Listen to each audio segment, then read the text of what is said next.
What's up guys, welcome back to a new episode of Is It Imba or Do I Suck? Today we're going to be having a look at a replay that got sent to me by FshoeF. A Protoss player that's struggling against Zerg. Where have we seen this before? Let me pause this game and read the email. Hi Kevin, I'm a D3 Protoss doing my best to not suck. But sometimes you just run into some crazy things on the ladder. My opponent and I had a clown fiesta for about 12 minutes, at which point I come out ahead economically and in army. Only problem is he breaks out the OP Lurker plus Hydra comp. Lurkers are OP against ground, Hydras are OP against air. You can explain that? Not sure if I could have won once, he got a critical mass. Hope I don't suck. FshoeF. PS, the letter name is pronounced FshoeF. Oh, that's pretty obvious, mate. Don't have to tell me that. We're gonna be having a look at his replay. I think he said he is diamond or something, so it should be pretty decent level. A gateway scout coming out of FshoeF. Standard gas timing. We're going to be paying some attention to the early game build order. First 12 minutes is a clown fiesta, and then afterwards Hydra into Lurker. Alright, I think we have our work cut out for us here. Let's see exactly what he's going to be opening with, what his opponent will open with. Oh, this looks like a 3-hatch before a pool. It's not really a build order. What? Oh, he's just scouting for stuff and then 3-hatch before, but no. Pool. No gas hatchery, I guess? Scanning around for proxy gateways or something. Man, who heard this guy? Holy crap. What the hell is he doing? I've never seen this before. So it's just going to be hatch, gas pool. I guess he wants to play the Korean 20 hatch. It's not really a good build order anyway, so I'd recommend not even trying that. Pro Bull walks back in vision, so here comes the hatchery, right? No, alright, sorry. Back to our Protoss player anyway. Messing up his wall a little bit. Not a big fan of how he's walling. Gateway should be 1 to the front. Core should be 1 to the top and 1 to the front.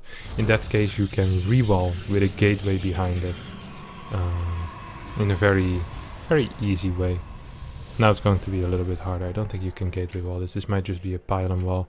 Can't gateway wall here either, I think. So, also the further back you build, the harder it becomes to re-wall. Imagine you get link flooded and this gate gets attacked. There's nowhere to re-wall because there's a ramp immediately behind you.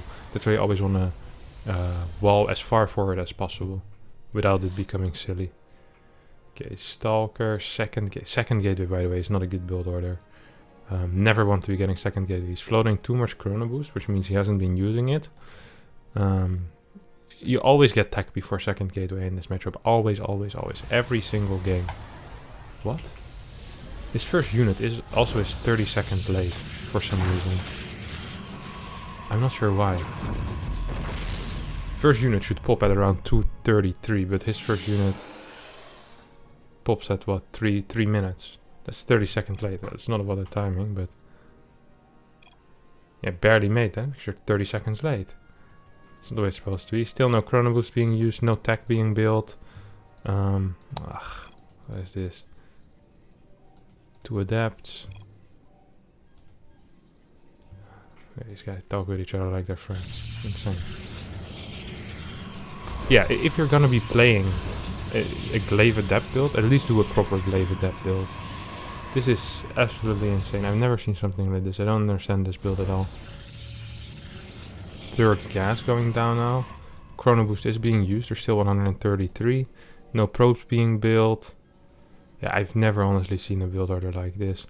Like, you should also really not move out past 340 with your 2 adepts on the map because speed might be finished. So this kind of stuff is extremely risky. If your opponent has speed and builds like 10 links, you're gonna just lose both of your adepts for free. Like, you don't have Oracle, an Oracle escort. You don't have a prism with this. Like, this is like a suicide mission. You're praying to God that your opponent is not ready. In this case, this guy is pretty ready. So, if Zerg micros this well and goes for the surround quickly, I think he just gets both adepts, honestly. But the trick. Yeah, okay. You lose both adepts. You kill what? A couple of links. Actually killed a bunch of links. Still not a great trade. Usually trading links against adepts is not that good. Really not good. You see a lot of links on the way. We see glaives. Now, I recently released a guide called the $65,000 build. The one that says use against Serral. In which I managed to hit with 8 adepts at 4:27 is my second warp in. Right now we're at 5 minutes and 10 seconds. We have 2 sentries, a prism, and resonating glaives on the way. It's not quite as tight as the build order that I did. So he's just keep counting. Huh? It's about a minute late at this point. Glaives hasn't been finished yet. Where's the prism actually? Prism's still at home. He's only on 3 gates rather than 4. So if he would have gone for the proper timing, he would have won the game at this point, I'm pretty sure. But instead he does his own version of the build, which makes very little sense. Weird sentry timings, weird stalker timings. Not enough gateways, lots of chrono boost being saved up. Floating 1k, 1k.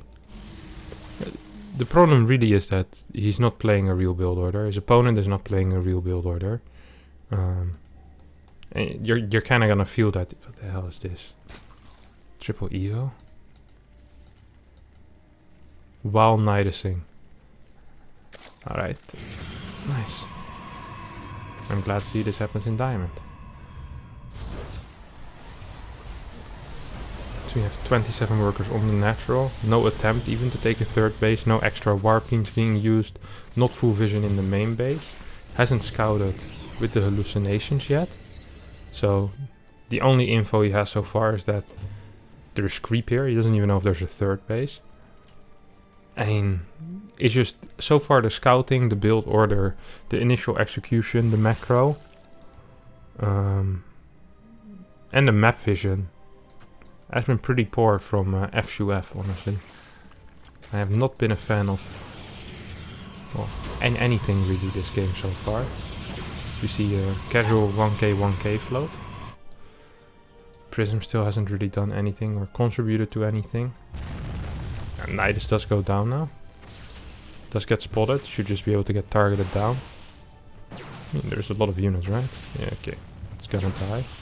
Still floating 3k resources at this point, 7 minutes in the game. And still up 15 workers as well. What does his opponent have in units? So there's 50 links.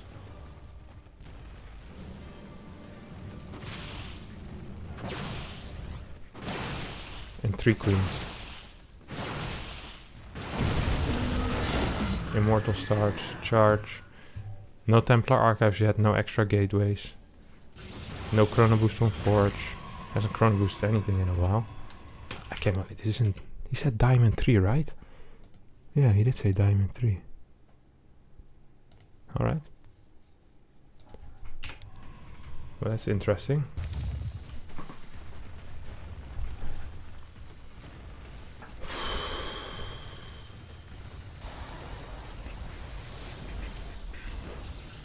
Well, we got a second Forge on the way. First four finally getting used. Stargate. Some hell of a line on the map. I'm not quite sure what's happening here, honestly. 85 links. 14 adepts. I mean, this just doesn't look very good for a Zerg player. Also floating... about, what is it? 4k resources against 3k resource float. Down 13 workers. He does have better upgrades, as he has one of everything. Could start some more drones. I'm gonna check after this game to be sure that he's in Diamond 3. We have... And let's see. Oh, he used the chrono boost just now. Oh, a couple of chrono boosts being used at the same time. We still have 200 energy here. About 100 here. Still 50 left here, so there's still, what is it, 6, 7 chrono boosts available. A couple more gates going down, I don't mind that, I like the Templar archives. Decent force fields, lots of charge bolts doing something I guess. I mean, the toss is just too light here ahead at this point. It's up 40 supply, 20 workers.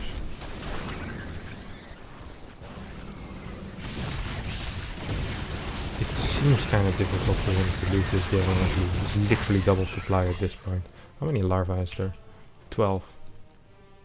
So if he just moves across the map at this point, I think he just wins the game. But he has no clue about that, because he hasn't scouted in a while. Oracle on the way. It's the oldest Oracle timing I've seen in my life. What is he doing?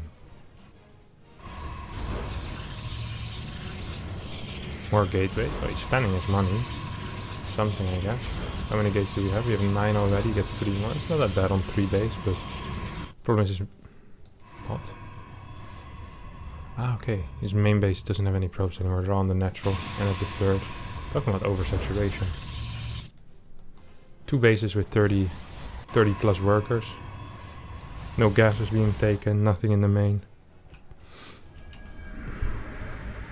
And now come 3 Hydras. I mean, he's up 50 supply.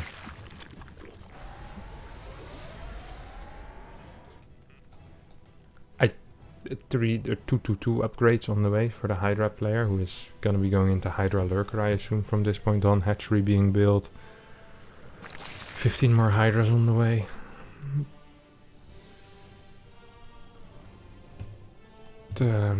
Still 31 workers in the natural. No 4th base on the way. We're 11 minutes in game. Some Oracle harass. What's the APM here? 200 APM. That also seems difficult to believe, doesn't it?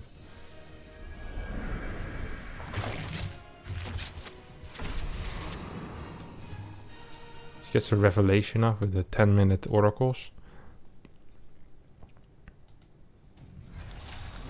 Start some extra upgrades. Storm starts. I honestly don't mind his unit comp too much. Like, for everything he's doing wrong, his unit composition actually is pretty okay at this point.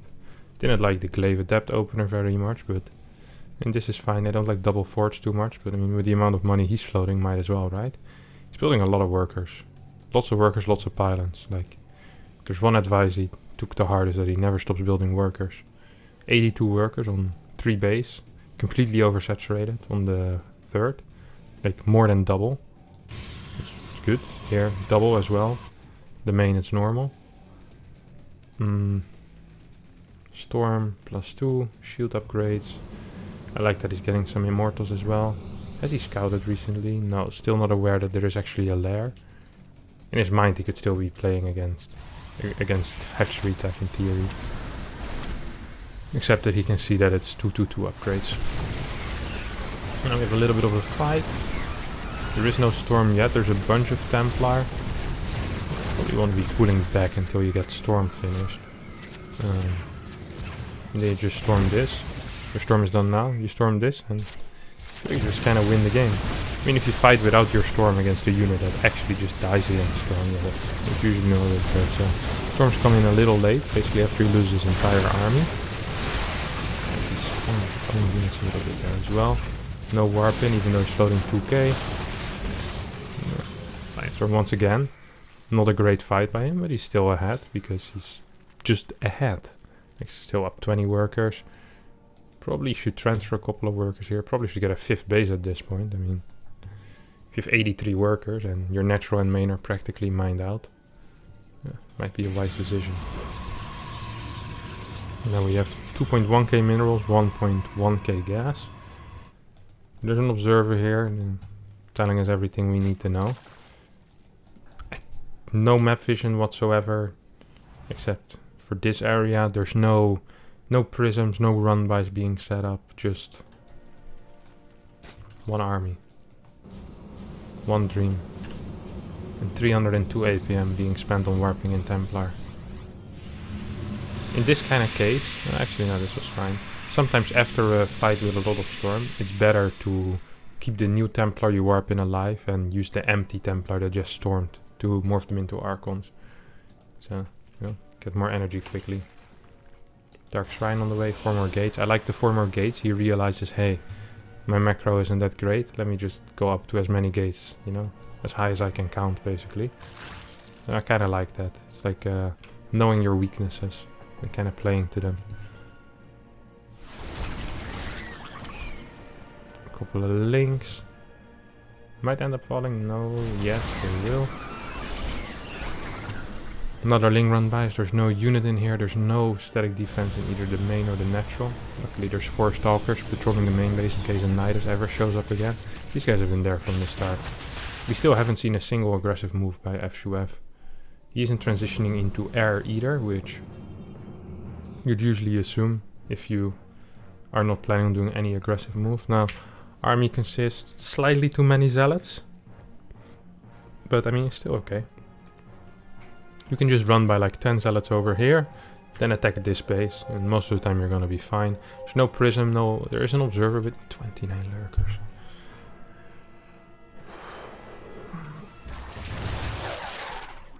That's his entire bank in lurkers. He actually only has lurkers. I can't believe he just actually built 29 lurkers. I don't think I've ever seen this many lurkers.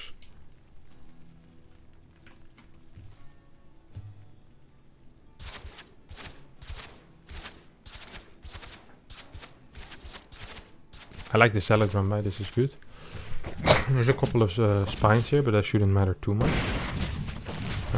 You just keep sending more and more zealots there. Every single time a run by dies, you just send more zealots. Now you might want to consider getting air against an army that can only attack ground. I actually don't know if it's possible to beat 29 lurkers with pure ground. I think it is. I think you need a very good engagement. Perhaps, I don't think disruptors are great because it takes too long. I think there's lots of immortals and a very wide engagement, like wide angle. Should not be moving into any chokes here.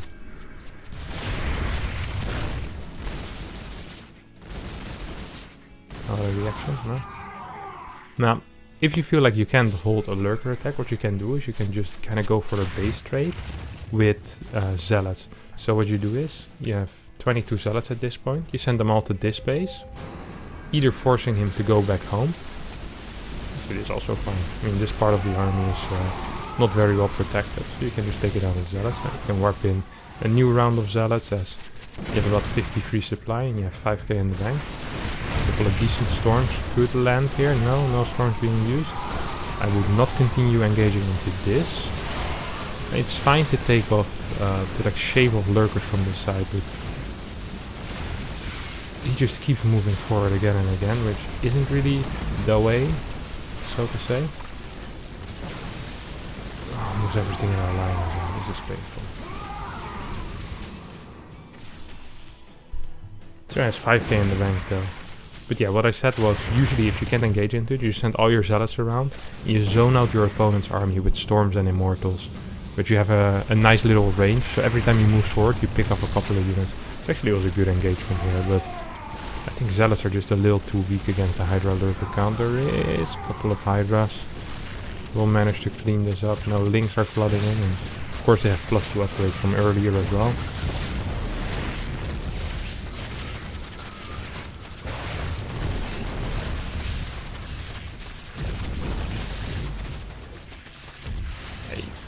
In theory it's still possible. I mean, it's 2k in the bank, but he's had 2k in the bank for a long time, you know. But he could definitely inject some money into his economy, you know, give it a kickstart.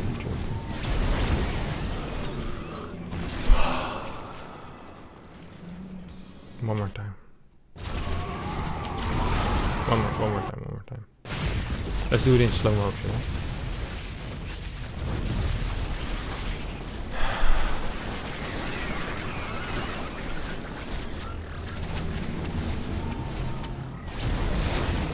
Really? Really? I think I've seen enough here, boys. I don't even need to watch the end of this replay. I've seen enough. I've seen some bad replays in my time, I really have. I've I've commented on a 47-minute game on Purity and Industry between two guys who had never played StarCraft before. And that was still less bad than this. At least that was sometimes a little bit funny, but this is just sadness all around from start to finish. Your build order was absolutely awful. you stopped chrono boosting at the 1 minute mark, which means you accidentally used a single chrono boost at the start and never again after. Your upgrades for 18 minutes in game with double forge are 3, 2, 1. Really? Double forge, 18 minutes in game? How's that even possible? You're constantly oversaturated. You're constantly floating above 4k minerals. I'm not even sure how that you managed to do that, because you also had 20 gates or something like that. So literally one click, or like one warp in, would free up about 2k in resources, sometimes even more if you get more expensive units. You had no map vision, no scouting. You had the correct army composition majority of the time, but just by sheer luck, because you had no clue what your opponent was doing. The way you fought was atrocious. No run-bys, no prisms, no creep clearing. To be fair, there was no creep. You never seized any opportunity that was given to you to kill your opponent. You killed your own zealots with your disruptor, mate.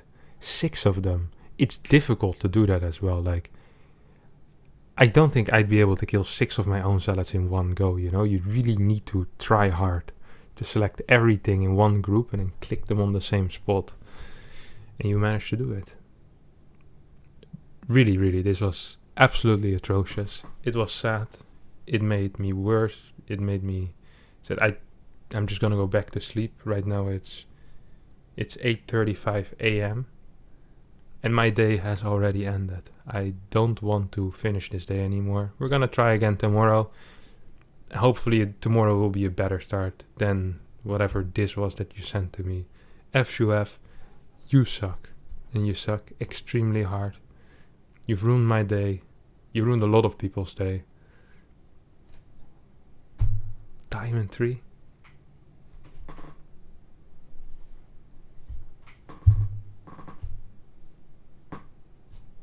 Alright.